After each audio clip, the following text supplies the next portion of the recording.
দর্শক আসসালামু আলাইকুম, স্বাগত জানাচ্ছি আরটিভি দুপুর সংবাদে। আগামী 14 নভেম্বর থেকে চলতি বছরের এসএসসি এবং 2 ডিসেম্বর থেকে এইচএসসি পরীক্ষা শুরু হবে। শিক্ষা মন্ত্রণালয় এসএসসি ও এইচএসসি এবং সমমান পরীক্ষার সময়সীমা অনুমোদন দেওয়ার পর এ সময়সূচি প্রকাশ করা হয়েছে। 14 নভেম্বর এসএসসির পদার্থ বিজ্ঞান বিষয়ে পরীক্ষা অনুষ্ঠিত হবে। 1.5 ঘন্টার সময়ে 2 শিফটে পরীক্ষা নেওয়া হবে। সকাল 10টা থেকে 11:30 ও দুপুর 2টা থেকে 3:30 পর্যন্ত পরীক্ষা চলবে। পরীক্ষার্থীদের অবশ্যই পরীক্ষা শুরুর আধা ঘন্টা আগে কেন্দ্রে আসন গ্রহণ করতে হবে। এমসিকিউ ও লিখিত অংশের পরীক্ষার মধ্যে কোনো বিরতি থাকবে না। পরীক্ষার্থীদের নিজ নিজ শিক্ষা প্রতিষ্ঠান থেকে পরীক্ষা শুরুর অন্তত 3 দিন আগে প্রবেশপত্র সংগ্রহ করতে হবে। দর্শক, এই মুহূর্তে ঢাকায় মাধ্যমিক ও উচ্চশিক্ষা বোর্ড থেকে সরাসরি যুক্ত হচ্ছেন সহকর্মী রুহুল আমিন তুহিন। নিশ্চয়ই শুনতে পাচ্ছেন। তুহিন, এবারের এসএসসি ও এইচএসসি পরীক্ষা সূচিত অন্যদের চেয়ে একটু ভিন্ন হবে, তো পরীক্ষার বিষয়ে শিক্ষার্থীদের জন্য বোর্ড থেকে নতুন কি নির্দেশনা দেওয়া হয়েছে, কি তথ্য আছে জানাবেন? ধন্যবাদ জ্যোতি। বোর্ডের যে নির্দেশনা, সেই নির্দেশনাগুলো সম্পর্কে আমরা একটু জেনে নেব বোর্ডের যিনি চেয়ারম্যান আছেন অধ্যাপক নেহাল আহমেদ তার কাছ থেকে। তো যেটি হচ্ছে করোনাকালীন সময়ে পরীক্ষা নেওয়াটা অনেক বড় একটি চ্যালেঞ্জের বিষয়, সেই চ্যালেঞ্জ সম্পর্কে আসলে আমরা চেয়ারম্যান স্যারের কাছ থেকে জানবো। স্কুলের ভিতরে কিন্তু তারা কিন্তু স্বাস্থ্যবিধি মানার চেষ্টা করে এবং আমাদের বাচ্চা ছেলে মেয়েরা স্কুলের ভিতরে যথেষ্ট পরিমাণ তারা স্বাস্থ্যবিধি মানে। স্বাস্থ্যবিধি সম্পর্কে আপনি বলছিলেন অভিভাবকরা একটা চ্যালেঞ্জ, সেই সম্পর্কে একটু জানতে চাচ্ছি এবং অল্প সময়ের মধ্যে রেজাল্ট দেওয়ার কথা যেটা বলছিলেন সেটা একটু জানতে চাচ্ছি। স্বাস্থ্যবিধির ব্যাপারে সতর্কতা তো আমাদের অবশ্যই থাকবে, কারণ আমাদের পরীক্ষার প্রস্তুতির প্রথম থেকে আমরা স্বাস্থ্যবিধির ব্যাপারটা মাথায় রেখেছি, যার কারণে আমরা আবশ্যিক বিষয়গুলি বাদ দিয়েছি। যে কথা বলছিলাম যে একজন 2টা পরীক্ষা নেয়, দুঃখিত, একজন একটা সেন্টারে যদি 20,000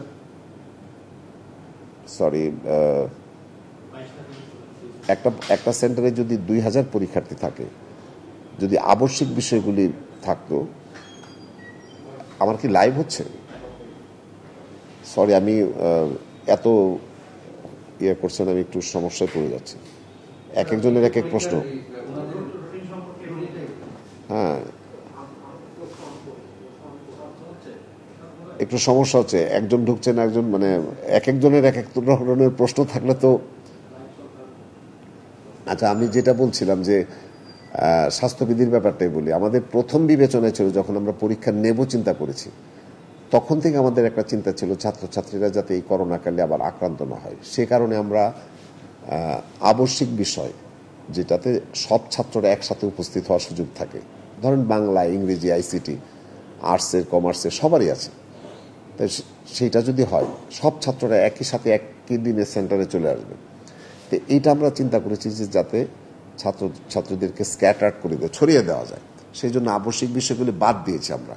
হ্যাঁ, ছাত্রছাত্রীরা কিন্তু নাম্বার পাবে আবশ্যিক বিষয়ে, সেটা পাবে তারা সাবজেক্ট ম্যাপিং এর মাধ্যমে, কিন্তু তাদের যে নৈর্বাচনিক বা ইলেকটিভ সাবজেক্ট যেগুলি, সেইগুলিতে শুধু আমরা 3টা সাবজেক্টের পরীক্ষা নেব। এবং সেইটা স্বাভাবিকভাবে একটা সেন্টারে যদি 3,000 পরীক্ষার্থী থাকে, যেদিন সায়েন্সের পরীক্ষা থাকবে, ধরেন 1,000 পরীক্ষার্থী আসবে, আর্টসের দিন 1,000 আসবে, কমার্সের দিন 1,000 আসবে। তার মানে কি 3,000-এর সেন্টারে আমরা হাজির করাচ্ছি 1,000। তাহলে আমাদের বেঞ্চের ব্যবস্থাপনাটাও একটু ফাঁকা রাখা যাবে। আমরা যে স্বাস্থ্যবিধিটা আমাদের ডাক্তার সাহেবরা যেটা বলেন, সেটা আমরা মেনটেন করতে পারবো। এইসব কারণে কিন্তু আমরা শুধুমাত্র নির্বাচনিক বিষয়ে গিয়েছি। এবং হলে ঢোকার সময় তাপমাত্রা যন্ত্র থেকে শুরু করে হাত ধোয়ার ব্যবস্থাপনা, স্যানিটাইজার, সমস্ত ব্যবস্থাপনা থাকবে। আমাদের পরীক্ষার হলের ভিতর নিয়ে আমরা কিন্তু চিন্তিত না, আমরা বেশি চিন্তিত হলের বাইরে আমরা যারা অভিভাবকরা একসাথে জড়ো হয়ে যায়, সেই জায়গায় কিন্তু স্বাস্থ্যবিধিটা মানাটা খুব ডিফিকাল্ট। এবং এটা সেন্টারের যিনি কেন্দ্র সচিব থাকেন, তার পক্ষ রাস্তায় তো তার হস্তক্ষেপ করার সুযোগ নেই। সেই জায়গাটা যাতে আমরা মেনটেন করতে পারি, আমরা চেষ্টা করবো আইন শৃঙ্খলা বাহিনীর সহায়তা নিতে। এবং আমি বিশেষ করে অভিভাবকদেরকে বলবো, আপনার ছেলে মেয়েরা কিন্তু এখন যে স্কুল কলেজে ক্লাস হচ্ছে, সেখানে যথেষ্ট পরিমাণ স্বাস্থ্যবিধি তারা মানার চেষ্টা করে। আমরা যারা সিনিয়র, বরঞ্চ আমরাই মানি না। আমরাই বরঞ্চ তাদের জন্য ভয়ঙ্কর হয়ে যাচ্ছে। যে মা বাবা বা ছেলে মেয়েকে স্কুলে ঢুকিয়ে দিচ্ছি, আমরা বাইরে বসে আড্ডা দিচ্ছি, মাস্ক পরছি না, পাশাপাশি বসে স্বাস্থ্যবিধি রক্ষা করছি না।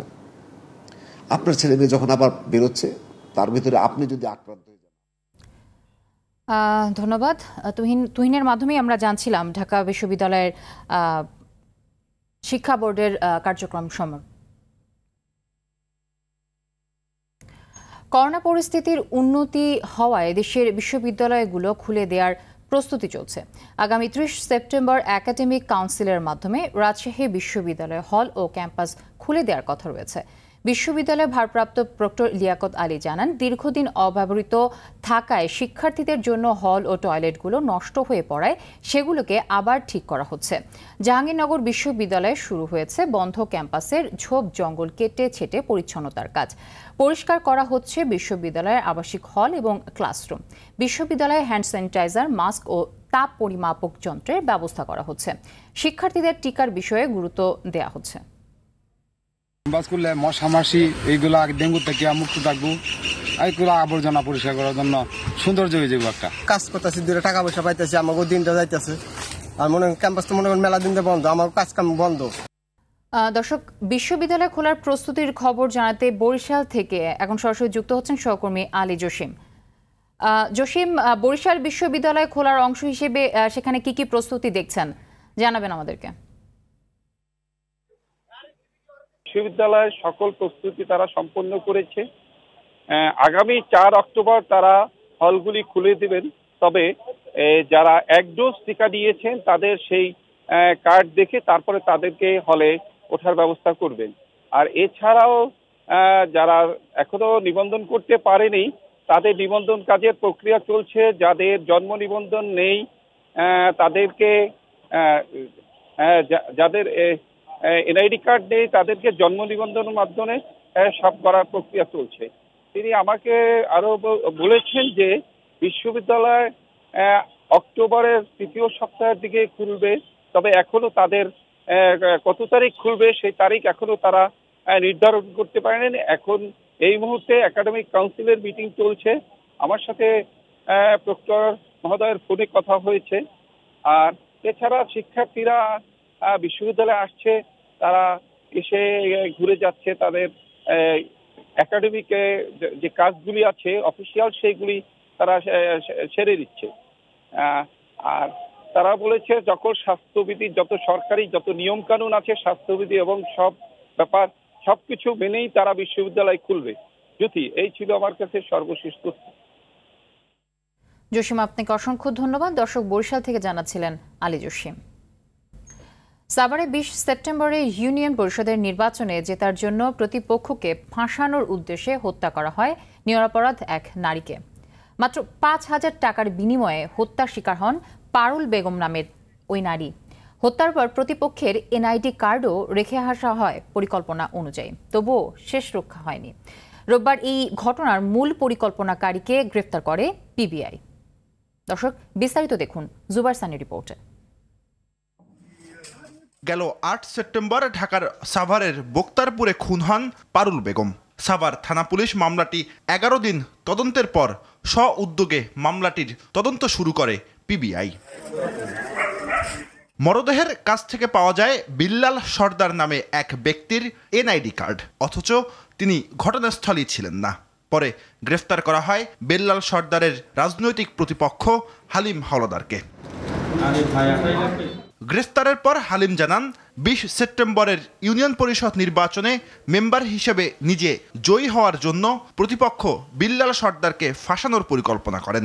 সে অনুসারেই পারুল বেগমকে হত্যার পর বিল্লাল সর্দারের এনআইডি কার্ড রাখা হয় ঘটনাস্থলে। এরা কেউই তাদের পিসিপিআর সবারই পরিষ্কার। আমার তো এইখানে আমরাই তো ধন্দে লেগে গেছি। হালিম বলছে যে সে ফাঁসাতে চাইছে বিল্লাল হোসেনকে, তার একটা লাশ দরকার। পরিকল্পনা অনুযায়ী জামাল নামের এক ব্যক্তি পারুল বেগমের সঙ্গে প্রেমের অভিনয় করে বিয়ের প্রলোভন দেখিয়ে সাভারের বক্তারপুরে স্বামী স্ত্রী পরিচয়ে 7 সেপ্টেম্বর বাসা ভাড়া নেন। ওই রাতেই ওড়না পেঁচিয়ে পারুলকে হত্যা করেন জামাল। 2 দিনের মধ্যেই প্রেমের সম্পর্ক গড়ে তোলেন, কারণ পারুল বেগমও একটি আশ্রয় চাচ্ছিলেন।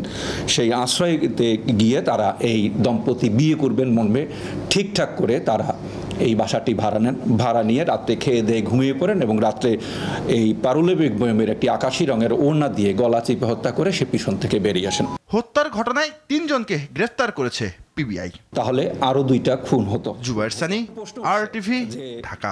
আমরা এটি পেলাম কোথায়? ব্রাহ্মণবাড়িয়ার কসবায় পুলিশের সঙ্গে যুবদল নেতা কর্মীদের ধাওয়া পাল্টা ধাওয়ায় আহত হয়েছে সাংবাদিক সহ কমপক্ষে 10 জন। সকালে উপজেলার অনন্তপুর এলাকায় এ ঘটনায় আহতদের স্থানীয়ভাবে চিকিৎসা দেয়া হচ্ছে। যুবদল নেতারা জানান, কসবা উপজেলা ও পৌর যুবদলের নতুন আহ্বায়ক কমিটি অনুমোদন দেয়ায় আনন্দ মিছিল বের করেন তারা। মিছিলটি অনন্তপুর এলাকায় পৌঁছলে বাধা দেয় পুলিশ। এ নিয়ে ধাওয়া পাল্টা ধাওয়া হয়। কসবা থানার ওসি আলমগীর ভূঁইয়া জানান, অনুমতি না নিয়ে মিছিল বের করা হয়। বাধা দিলে তারা পুলিশের উপর ইট পাটকেল ছুড়ে। এ ঘটনায় একজনকে আটক করা হয়েছে। আসলে যে একটা পদবঞ্চিত যারা হয়েছে আর যারা পদ পেয়েছে তাদের মধ্যে একটা সমস্যা ছিল। তো দুই পক্ষই যেহেতু একটা সংঘর্ষের পর্যায়ে যায়, এই জন্য ছত্রবদ্ধ করে দিয়েছে। আর রাস্তা সারা দেশের অনিবন্ধিত ক্ষুদ্র ঋণ প্রদানকারী প্রতিষ্ঠান ও সমবায় সমিতি বন্ধের নির্দেশ দিয়েছেন হাইকোর্ট। বিচারপতি আবু তাহের মোহাম্মদ সাইফুর রহমান ও বিচারপতি জাকির হোসেনের হাইকোর্ট বেঞ্চ এ আদেশ দেন। একই সঙ্গে অননুমোদিত আর্থিক প্রতিষ্ঠান, ক্ষুদ্র ঋণ দানকারী প্রতিষ্ঠানের কর্মকাণ্ডের বিষয়ে তদন্ত করতে একটি বিশেষ কমিটি গঠনে বাংলাদেশ ব্যাংককে নির্দেশনা দিয়েছে আদালত। তদন্তকালীন সময়ে কোনো অননুমোদিত বা লাইসেন্সবিহীন প্রতিষ্ঠান পাওয়া গেলে তাৎক্ষণিক সেগুলো বন্ধ করে আইনগত ব্যবস্থা নিতেও নির্দেশ দেওয়া হয়েছে। এছাড়া চড়া সুদে ঋণদানকারী স্থানীয় মহাজনদের তালিকা দিতে মাইক্রো ক্রেডিট রেগুলেটরি অথরিটিকে নির্দেশ দিয়েছে উচ্চ আদালত। ৪৫ দিনের মধ্যে এসব বিষয়ে প্রতিবেদন আদালতে দাখিলের নির্দেশ দেওয়া হয়েছে। করোনাকালে বিশ্বজুড়ে সবচেয়ে ক্ষতিগ্রস্ত পর্যটন খাত। বাংলাদেশও এর বাইরে নয়। মহামারীর থাবায় গত ১.৫ বছরে বন্ধ হয়ে গেছে কয়েক হাজার প্রতিষ্ঠান। সংকটে পড়েছেন এই শিল্পে জড়িত প্রায় ৪০ লাখ মানুষ। অনেকেই অন্য ব্যবসায় চলে যেতে বাধ্য হচ্ছেন। ফলে অনেক সম্ভাবনা থাকার পরও ঢুকছে পর্যটন। করোনায় স্থবির সময়ে সারা বিশ্বের মতো অন্তর্ভুক্তিমূলক প্রবৃদ্ধিতে পর্যটন প্রতিপাদ্যে আজ বাংলাদেশেও পালিত হচ্ছে বিশ্ব পর্যটন দিবস। জুলহাস কবিরের বিশেষ রিপোর্ট দেখুন।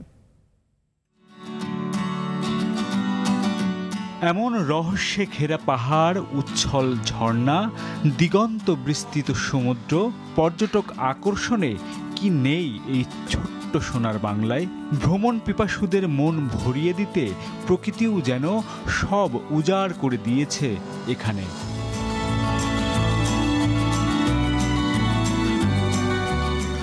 তরুণদের হাত ধরেই আবিষ্কার হচ্ছে নতুন নতুন পর্যটন স্পট, যার মাধ্যমে বিশ্বের কাছে নতুন করে পরিচিত হচ্ছে বাংলাদেশ। তবে করোনাকালে সারা বিশ্বের মতো বাংলাদেশেও প্রভাব পড়েছে সম্ভাবনার এই খাতে। গেল বছর প্রায় ২০,০০০ কোটি টাকার ক্ষতি হয়েছে বলে দাবি tour operators association of Bangladesh, টুয়াবের। প্রধানমন্ত্রীর বরাবর উনি যাতে আমাদের ট্যুর অপারেটর দিকে বেশ দেখভাল করেন, নজর দেন। কারণ বিগত ১৯ মাস যাবৎ আমরা অফিস বন্ধ অবস্থায় রয়েছি। কারণ ট্যুর অপারেটরকেই বাংলাদেশের পর্যটন শিল্পকে দেশের ভিতরে এবং দেশের বাইরে ব্র্যান্ডিংয়ের কাজে নিয়োজিত থাকে। নীতিমালা, অবকাঠামো, ব্র্যান্ডিং আর নিরাপত্তার অভাবে দেশের পর্যটনের সম্ভাবনাকে কাজে লাগানো যায়নি বলছেন উদ্যোক্তারা।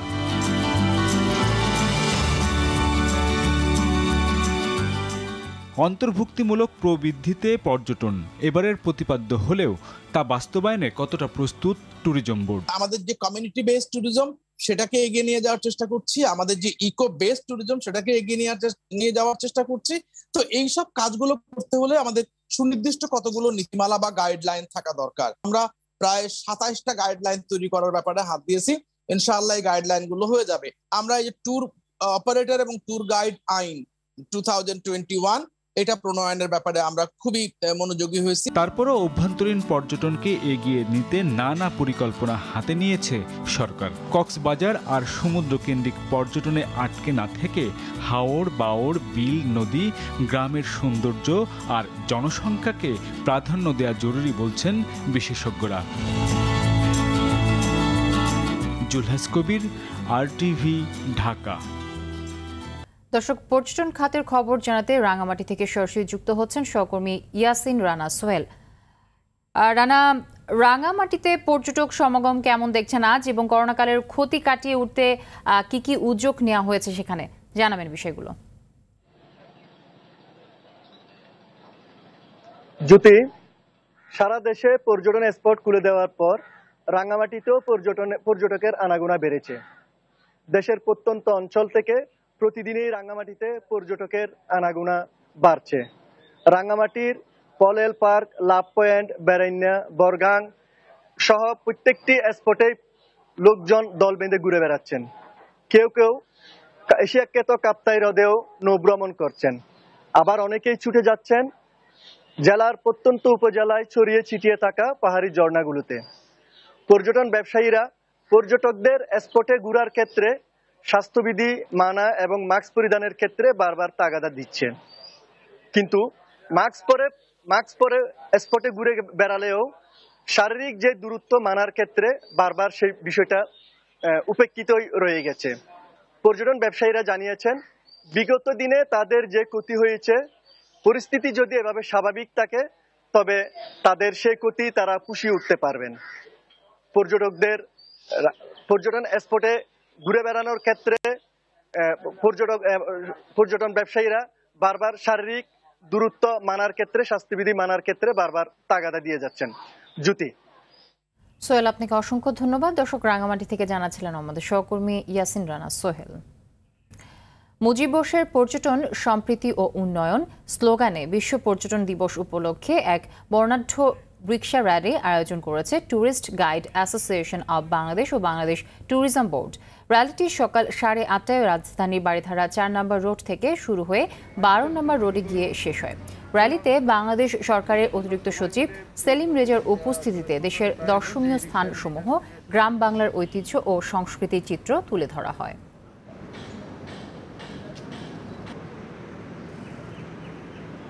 কাল একদিনে সারা দেশে 80 লাখ টিকা দেওয়া হবে। কর্মসূচি সফল করতে দেশের 4,600 ইউনিয়নের প্রতিটিতে একটি করে 330টি পৌরসভার 1054টি এবং 12টি সিটি কর্পোরেশনের 443টি ওয়ার্ডে একটি করে কেন্দ্র করা হয়েছে। এসব কেন্দ্রে কাজ করবেন 32,406 জন টিকাদানকারী ও 48,059 জন স্বেচ্ছাসেবী। অন্যদিকে রাজধানীতে স্বাভাবিকভাবেই চলছে টিকা কার্যক্রম। শ্যামলী টিবি হাসপাতালের সহকারী পরিচালক আয়েশা আক্তার জানিয়েছেন, 30 সেপ্টেম্বরের মধ্যেই মডার্নার দ্বিতীয় ডোজ টিকা দেয়া শেষ করতে বলা হয়েছে। এদিকে করোনা টিকা প্রাপ্তিতে বাংলাদেশ প্রথম সারিতে রয়েছে বলে মন্তব্য করেছেন পররাষ্ট্রমন্ত্রী ডক্টর একে আব্দুল মোমেন। যুক্তরাষ্ট্রের নিউ ইয়র্কে অনুষ্ঠিত বাংলাদেশি ইমিগ্রেন্ট ডে উপলক্ষে আয়োজিত আলোচনা সভায় কথা বলেন তিনি। অনুষ্ঠানে এফবিসিসিআই এর সভাপতি মোহাম্মদ জসিমউদ্দিন বলেন, বাংলাদেশের অর্থনৈতিক ও বাণিজ্য সম্প্রসারণে টেকসই বৈশ্বিক ভিত্তি তৈরি করেছেন বঙ্গবন্ধু। আরও জানাচ্ছেন একরামুল ইসলাম। জাতিসংঘে প্রথম বাংলায় ভাষণ দেন বঙ্গবন্ধু শেখ মুজিবুর রহমান। ঐতিহাসিক ভাষণে বঙ্গবন্ধু অর্থনৈতিক মুক্তি ও সামাজিক ন্যায় বিচার নিশ্চিতে শান্তিপূর্ণ নতুন বিশ্ব গড়ার আহ্বান জানিয়েছিলেন। জাতির পিতা তার বিচক্ষণ ও দূরদর্শী চিন্তা চেতনার মাধ্যমে বিশ্বের গুরুত্বপূর্ণ দেশগুলোর সঙ্গে বাংলাদেশের রাজনৈতিক, অর্থনৈতিক, কারিগরি ও আন্তর্জাতিক বাণিজ্য সম্পর্ক উন্নয়নে ভূমিকা রাখেন। তারই ধারাবাহিকতায় কাজ করে যাচ্ছে বর্তমান প্রজন্ম। যুক্তরাষ্ট্রের নিউ ইয়র্কে অনুষ্ঠিত বাংলাদেশি ইমিগ্রেন্ট ডে উপলক্ষে আয়োজিত আলোচনায় বাংলাদেশের সম্ভাবনা ও চ্যালেঞ্জগুলো তুলে ধরেন পররাষ্ট্রমন্ত্রী ডক্টর একে আব্দুল মোমেন। মাননীয় প্রধানমন্ত্রী ফ্রম ডে ওয়ান বলেছেন যে Covid should B a public good. প্রত্যেক দেশের লোকের অধিকার আছে এই কোভিড ভ্যাকসিন। আমাদের আরেকটি বড় ইস্যু হচ্ছে রোহিঙ্গা। রোহিঙ্গা একটা ধারণা হয়েছিল যে আফগান ইস্যুর ফলে রোহিঙ্গাটা সাইড ট্র্যাক হয়ে যাবে। এইটার উপর সারা পৃথিবীর সহযোগিতা চাই টু রিজলভ দিস প্রবলেম। বঙ্গবন্ধুর স্বপ্ন বাস্তবায়নে তার আদর্শ, নীতি ও প্রদর্শিত পথেই দেশকে অগ্রগতির চূড়ায় নিয়ে যাচ্ছেন তারই সুযোগ্য কন্যা প্রধানমন্ত্রী শেখ হাসিনা। তার দূরদর্শী নেতৃত্বে স্বল্পোন্নত থেকে উন্নয়নশীল দেশের যোগ্যতা অর্জন করেছে বাংলাদেশ। এমনটাই জানান এফবিসিসিআই সভাপতি মোহাম্মদ জসিমউদ্দিন। আমি মনে করি বাংলাদেশের যে কতগুলি লক্ষ্য মাননীয় প্রধানমন্ত্রী শেখ হাসিনা উনি হাতে নিয়েছেন। 2021 সালে আমরা এলডিসি গ্র্যাজুয়েশন হচ্ছে, অল দ্য ক্রাইটেরিয়া আমরা ফুলফিল করেছি এলডিসি গ্র্যাজুয়েশনের জন্য। LDC graduation is a challenge for us. 2031 সালে আমরা উন্নত মধ্যম আয়ের দেশ হব এবং 41 সালে আমরা উন্নত দেশ হব। সুদূর প্রসারী পরিকল্পনা ও বলিষ্ঠ নেতৃত্বের মাধ্যমে বঙ্গবন্ধু যখন জাতিকে ক্ষুধা ও দারিদ্র্যমুক্ত স্বপ্ন পূরণের দিকে নিয়ে যাচ্ছিলেন, তখনই হত্যা করা হয় সর্বকালের শ্রেষ্ঠ বাঙালিকে। ডিজিটালাইজেশন, শিল্পায়ন এবং মানব সম্পদ ও অবকাঠামোগত উন্নয়নের মাধ্যমে বাংলাদেশ এখন বিশ্বের সবচেয়ে দ্রুত বর্ধনশীল অর্থনীতির দেশ। একরামুল ইসলাম, RTV। প্রধানমন্ত্রী শেখ হাসিনা সারা বিশ্বে এক অনন্য উচ্চতায় পৌঁছে গেছেন বলে মন্তব্য করেছেন পানি সম্পদ উপমন্ত্রী AKM এনামুল হক শামীম। রোববার বিকেলে শরীয়তপুরের নড়িয়ায় ভূমখাড়া ইউনিয়ন আওয়ামী লীগের বর্ধিত সভায় প্রধান অতিথির বক্তৃতায় তিনি বলেন, প্রধানমন্ত্রী বাংলাদেশের উন্নয়নের কারিগর এবং উন্নত সমৃদ্ধ বাংলাদেশের রূপকার। তিনি বাঙালি জাতিকে নতুন এক আশা দেখিয়েছেন, বাংলাদেশে মধ্যম আয়ের দেশে উন্নীত করেছেন। শেখ হাসিনার কারণেই বাংলাদেশ এক অনন্য মর্যাদায় আসীন বলেও জানান উপমন্ত্রী। RTV নিউজ ও RTV drama funny clips 10 lakh সাবস্ক্রাইবের মাইল ফলক অতিক্রম করায় দেশের জনপ্রিয় বেসরকারি চ্যানেল RTVকে গোল্ডেন প্লে বাটন রিওয়ার্ড দিয়েছে ইউটিউব। এ দুটি ইউটিউব চ্যানেলের সাবস্ক্রাইবার এখন 15 লাখেরও বেশি। সকালে RTV কার্যালয়ে প্রতিষ্ঠানটির ব্যবস্থাপনা পরিচালক হুমায়ুন কবির বাবলু ও প্রধান নির্বাহী কর্মকর্তা সৈয়দ আশিক রহমান গোল্ডেন প্লে বাটনের মোড়ক উন্মোচন করেন। RTVর বাংলার গায়ন চ্যানেলটি 1 লাখ সাবস্ক্রাইবার মাইল ফলক অতিক্রম করায় সিলভার প্লে বাটন পেয়েছে। রাজধানী ধানমন্ডির 27-এ যাত্রা শুরু হলো পুমার নতুন ফ্ল্যাগশিপ স্টোর।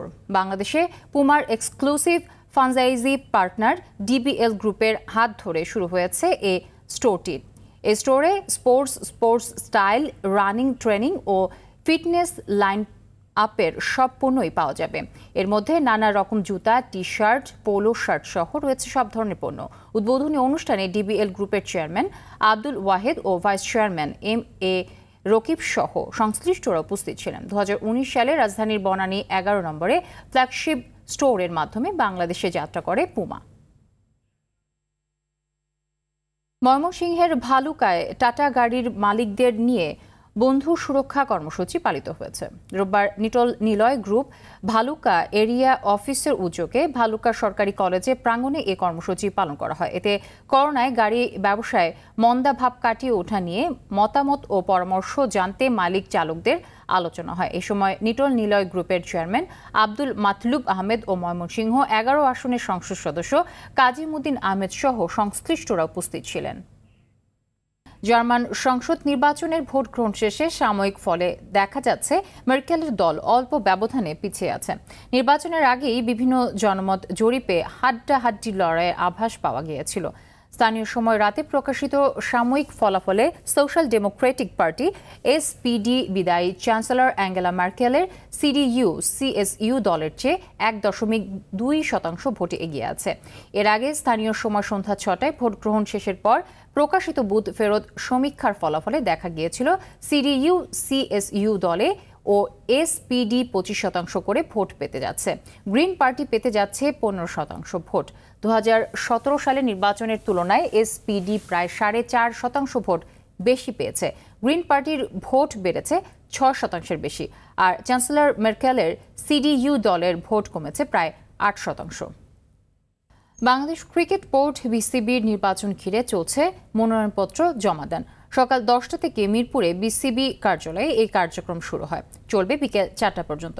23 জন পরিচালকের বিপরীতে 32 জন কাউন্সিলর মনোনয়নপত্র সংগ্রহ করেন। এর মধ্যে জেলা ও বিভাগীয় ক্রীড়া সংস্থা কোটায় 10 পদের বিপরীতে 13 জন, ক্লাব কোটায় 12 পদের বিপরীতে 17 জন এবং সার্ভিস ও অনন্য কোটায় একটি পদের বিপরীতে 2 জন মনোনয়নপত্র সংগ্রহ করেন। আজ জমাদান শেষে কাল বাছাই ও প্রার্থীদের প্রাথমিক তালিকা প্রকাশ করবে BCB নির্বাচন কমিশন। দর্শক, করোনা ভাইরাস নিয়ে আতঙ্কিত হবেন না, সতর্ক হন, নিজে পরিচ্ছন্ন থাকুন, মাস্ক পরুন, অন্যকেও সচেতন করুন। এই সংকট মুহূর্তে প্রয়োজনীয় সব তথ্য নিয়ে আপনাদের পাশে আছে RTV। দুপুর সংবাদে পর্যন্তই। RTV সবশেষ সংবাদ জানতে যে কোনো মোবাইল ফোন থেকে 2414 নাম্বার ডায়াল করুন। আর মোবাইল ফোনের সংবাদ দেখতে অ্যাপ স্টোর, গুগল প্লে বা উইন্ডোজ স্টোর থেকে ডাউনলোড করুন RTV অ্যাপস।